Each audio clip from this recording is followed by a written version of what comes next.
ಈ ತರ ಮಾತಾಡಿ ನೀವದ್ನ ಹಾಳು ಮಾಡ್ಕೊಂಡ್ರೆ ಮುಂದೆ ತುಂಬಾ ಪಶ್ಚಾತ್ತಾಪ ಪಡ್ಬೇಕಾಗತ್ತೆ. ಹುಷಾರು.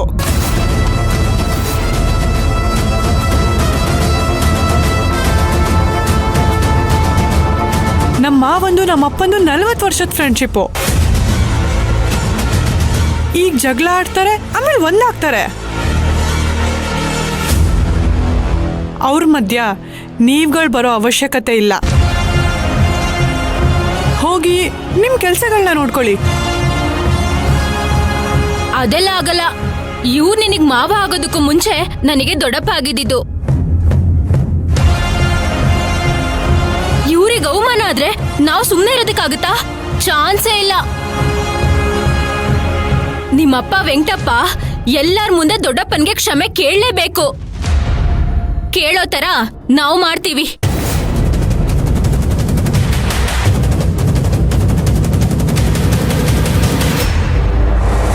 ಅಲ್ಲ, ಇಷ್ಟೆಲ್ಲ ಮಾತಾಡಕ್ಕೆ ನಿಮಗೆ ಏನ್ ರೈಟ್ಸ್ ಇದೆ? ಅಷ್ಟಕ್ಕೂ ನೀವೆಲ್ಲ ಯಾರು? ಸಪ್ತಮಿ, ಇವ್ರು ಯಾರು ಅಂತ ನಿಮಗೆ ಗೊತ್ತಿಲ್ವಾ? ಕಾಡಿನ ತಪ್ಪಿಸ್ಕೊ ಬಂದಿರೋ ತೋಳಗಳು. ಬರೀ ತೋಳಗಳಲ್ಲ, ಕುತಂತ್ರ ತೋಳಗಳು.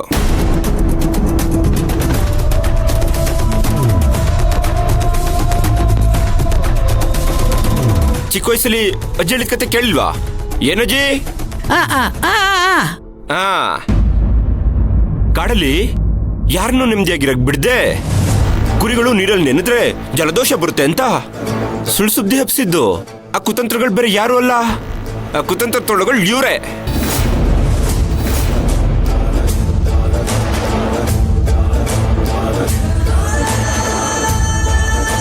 ಯಾರ ಮೂರನೇ ಅವನ್ ಬಂದು ನಮ್ಮ ಅಣ್ಣನ ಕೆಟ್ಟದಾಗ ಮಾತಾಡಿ ಅವಮಾನ ಮಾಡಿದ್ದಲ್ದೆ ಇಷ್ಟ ಬಂದಂಗೆ ಬಾಯಿಗೆ ಬಂದಂಗೆ ಬೈದೋಗಿದ್ದೇನೆ. ಅದನ್ನ ನೋಡಿ ನಾನ್ ಸಂಕಟ ಪಡ್ತಾ ಇದ್ರೆ ನನ್ನನ್ ತೋಳ ಅಂತ ಹೇಳ್ತಾ ಇದ್ಯಾ? ಏಯ್, ಇಡೀ ಪ್ರಪಂಚದಲ್ಲಿ ನಮ್ಮ ಅಪ್ಪಂಗೆ ಯಾರಾದ್ರು ತುಂಬಾ ಕೀಳ್ವಾಗಿ ಅವಮಾನ ಮಾಡಿದ್ರಂದ್ರೆ ಅದ್ಯಾರು ಗೊತ್ತಾ? ನೀನೇ.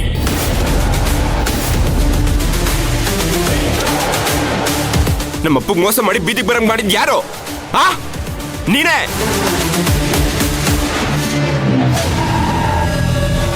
ಸ್ವಂತ ತಮ್ಮಾಗಿ ಇಷ್ಟೊಂದು ಕೆಟ್ಟವಾಗಿ ನಡ್ಕೊಂಡಿರ ನೀನು ಇಲ್ಲಿ ಬಂದಿಗ್ ನ್ಯಾಯ ಕೇಳ್ತಿದ್ಯಾ? ಅಷ್ಟೊಂದು ಕಾಳಜಿ ಇರೋರು ಟೆರೇಸ್ ಮೇಲೆ ನಿಂತ್ಕೊಂಡು ಮಜಾ ತಗೋತಿದ್ರೆ ಹೊರತು ಬಂದ್ ಯಾರಾದ್ರೂ ಮಾತಾಡಿದ್ರಾ?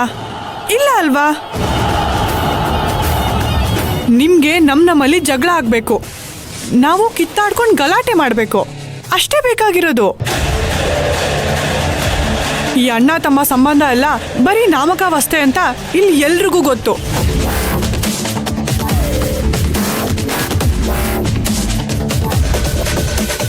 ಏನಣ್ಣ ಇದು? ನಾವೆಲ್ಲ ನಿಮ್ ಪರವಾಗಿ ಮಾತಾಡ್ತಾ ಇದ್ರೆ ನೀನ್ ನೋಡ್ಕೊಂಡು ಸುಮ್ನೆ ನಿಂತಿದ್ಯಲ್ಲ. ಸುಮ್ನೆ ಇಲ್ಲ ಯೋಗರಾಜು, ಇದ್ದಕ್ಕಿದ್ದಾಗೆ ನಿಮ್ಮಿಬ್ರಿಗೂ ನನ್ನ ಮೇಲೆ ಇಷ್ಟೊಂದು ಅಕ್ಕರೆ ಪ್ರೀತಿ ಉಕ್ಕಿ ಹರಿಯೋಕೆ ಕಾರಣ ಏನು ಅಂತ ಯೋಚನೆ ಮಾಡ್ತಾ ಇದ್ದೆ. ನೋಡಪ್ಪ ಯೋಗರಾಜು, ವೆಂಕಟು ನಮ್ಮನೆಗೆ ಬಂದು ಗಲಾಟೆನಾದ್ರೂ ಮಾಡ್ಲಿ, ಸಪ್ತಮಿ ಶ್ರೀಮಂತು ಜಗಳ ಆದ್ರೂ ಆಡ್ಲಿ, ಇದು ನಮ್ಮನೆಗಷ್ಟ ಸಂಬಂಧಪಟ್ಟ ವಿಷಯ. ಮಧ್ಯದಲ್ಲಿ ನೀವುಗಳ ತಲೆ ಹಾಕೋದು ತುಂಬಾ ದೊಡ್ಡ ತಪ್ಪು. ಅದಕ್ಕೆ ಮತ್ತೆ ಮತ್ತೆ ಹೇಳ್ತಾ ಇದ್ದೀನಿ, ಈಗಲೇ ಇಲ್ಲಿಂದ ಏನು ಮಾತಾಡದೆ ಹೋಗ್ತಾ ಇರಿ. ಇಲ್ಲ ಅಂದ್ರೆ ಪರಿಣಾಮ ನಟ್ಟಿಗಿರಲ್ಲ.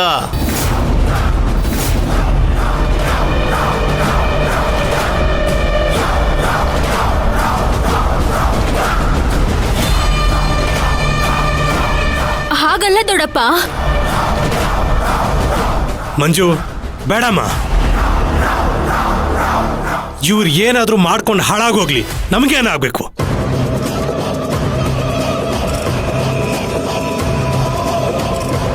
ನಮ್ಮ ಹತ್ರ ಬಂದು ಪರಿಹಾರ ಕೇಳಿದ್ರೆ ಮಾತ್ರ ನಾವು ಸಹಾಯ ಮಾಡೋಣ, ಇಲ್ಲಾಂದ್ರೆ ಬೇಡ. ಯೋಗರಾಜು, ಅಂತ ಕಾಲ ಯಾವತ್ತೂ ಬರೋದಿಲ್ಲ, ಬರೋದಿಕ್ಕೆ ನಾವು ಬಿಡೋದು ಇಲ್ಲ. ನೀನು ಒಬ್ಬಳು ತಾಯಿನ. ನೀನು ಯಾವತ್ತೂ ಬದಲಾಗ್ಬೇಡ, ಹೀಗೆ ಇರು. ಮಂಜು, ಪಮ್ಮ.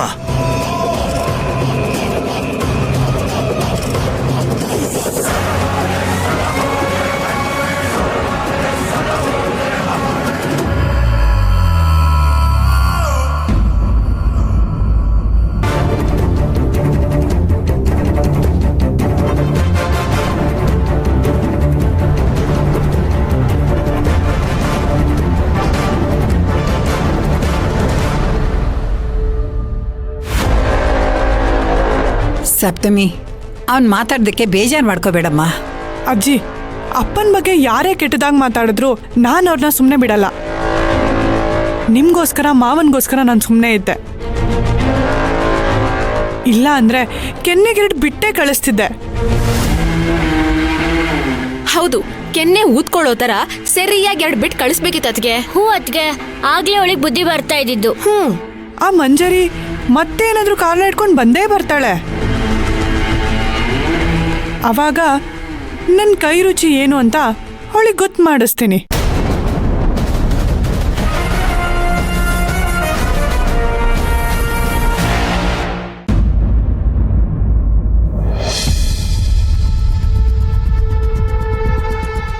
ಸಪ್ತಮಿನ ಸಮಾಧಾನ ಮಾಡಿ ಹೇಗಾದ್ರೂ ಮಾಡಿ ಇಲ್ಲಿಂದ ಕರ್ಕೊಂಡು ಹೋಗ್ಬೇಕು ಅನ್ನೋ ಟೈಮಲ್ಲಿ ಏನಾದರೂ ಒಂದು ಅನಾಹುತ ಆಗ್ತಾನೇ ಇದೆ. ಏನು ಮಾಡೋದು?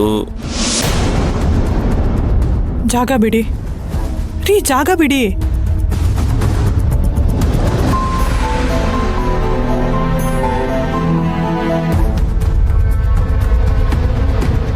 ರೀ, ಸರಿ ಹೇಳಬೇಕು, ಜಾಗ ಬಿಡಿ. ಸಪ್ತಮಿ, ಏನು? ಸಾರಿ. ಯಾಕೆ ಸಾರಿ? ನಿಮಗೆ ಯಾವ ವಿಷಯ ಗೊತ್ತಾಗ್ಬಾರ್ದು ಅನ್ಕೋತೀನೋ ಆ ವಿಷಯ ತುಂಬ ಈಸಿಯಾಗಿ ಗೊತ್ತಾಗೋಯ್ತು. ಇಷ್ಟಕ್ಕೆಲ್ಲ ಕಾರಣ ಬೇರೆ ಯಾರೂ ಅಲ್ಲ, ಆ ಶಕುನಿ ಮಗಳೇ. ಅದ್ರಿಗೇನು ಮಾಡೋಕ್ಕಾಗಲ್ಲ. ನನ್ನ ಕಡೆ ಇನ್ನೊಂದು ತಪ್ಪಾಗಿದೆ, ಅದಕ್ಕೆ ಸಾರಿ. ರೀ, ನಿಮ್ಮ ಕಡೆಯಿಂದ ದೊಡ್ಡ ತಪ್ಪಾಗಿದೆ. ನೀವು ಜಗಳ ಮಾಡಿಲ್ಲ ಅಂದಿದ್ರೆ ಈ ವಿಷಯ ಮಂಜರಿಗೆ ಗೊತ್ತಾಗ್ತಾನೆ ಇರಲಿಲ್ಲ. ಮಂಜರಿ ಕಡೆಯಿಂದ ಬೇರೆಯವ್ರಿಗೂ ತಿಳಿತಿರ್ಲಿಲ್ಲ. ಯಾರಿಗೆ ಗೊತ್ತಾದ್ರೂ ಚಿಂತೆ ಇರಲಿಲ್ಲ. ಆದರೆ ಅಪ್ಪಂಗೆ ಗೊತ್ತಾಗಿದೆ. ಅಪ್ಪ ಇದನ್ನೆಲ್ಲ ನೆನೆಸ್ಕೊಂಡು ಎಷ್ಟು ಕೊರಗ್ತಿರ್ತಾರೆ ಗೊತ್ತಾ ನಿಮಗೆ? ಸರಿಯಾಗಿ ಊಟ ಮಾಡಿದೆ, ರಾತ್ರಿ ನಿದ್ರೆ ಮಾಡಿದೆ, ಎಷ್ಟು ಸಂಕಟ ಪಡ್ತಿರ್ತಾರೆ ಅನ್ನೋದು ನಿಮಗೆ ಗೊತ್ತಾ? ಮಗಳು ಮದುವೆ ಆಗಿ 1 ವಾರ ಕೂಡ ಆಗಿಲ್ಲ. ಆಗ್ಲೇ ಆ ಮನೇಲಿ ಜಗಳ ಮನಸ್ತಾಪ ಅಂತ ಗೊತ್ತಾದ್ರೆ ಯಾವ ತಂದೆ ತಾನೇ ನೆಮ್ಮದಿಯಾಗಿರ್ತಾರೆ ಹೇಳಿ?